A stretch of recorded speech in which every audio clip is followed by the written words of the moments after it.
On voit que dans le discours sur la montagne, il n'est pas question de recettes, pas de recettes de morale, de sainteté, de salut, parce qu'il n'est pas de recette en ce domaine.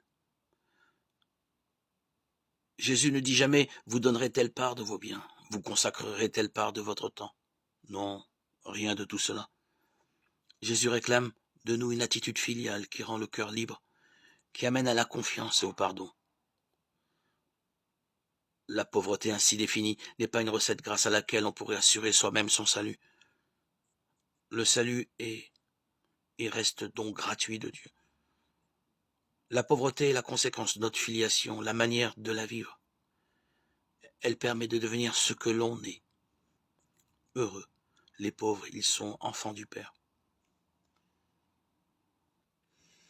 Ainsi, on ne peut séparer le premier discours sur la montagne et le dernier, Matthieu 25, 31, 46, qui dans l'évangile de Matthieu encadre toute la prédication de Jésus. Ce dernier discours évoque le retour du Fils de l'homme dans la gloire. Un fait capital. Jésus s'identifie aux pauvres. Or, ces pauvres sont de deux ordres. Ce sont les pauvres, les démunis de toutes sortes qui ont été accueillis, mais ce sont aussi ceux qui ont été assez pauvres, assez dépouillés d'eux-mêmes pour les accueillir.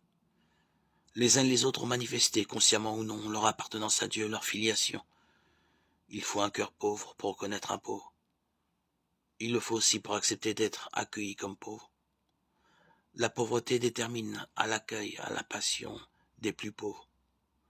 Un cœur de pauvre, c'est une porte derrière laquelle Dieu se cache.